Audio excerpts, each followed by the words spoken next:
આજે D day છે હરિયાણા અને જમ્મુ કાશ્મીર બંને માટે અને આખા દેશની નજર એના પર તકાયેલી છે કે આખરે અહીંયા શું થવા જઈ રહ્યું છે।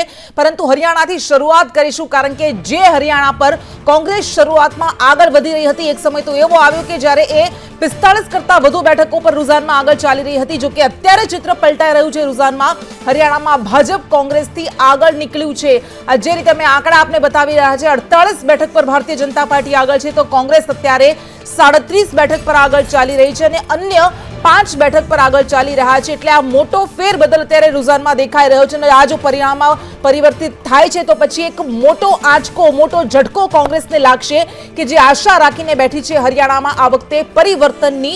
અને આ આંકડા જો કે આ શરૂઆતી રૂઝાન છે, હજુ પરિણામો આવતા જશે તેમ તેમ ચિત્ર સ્પષ્ટ થતું જશે।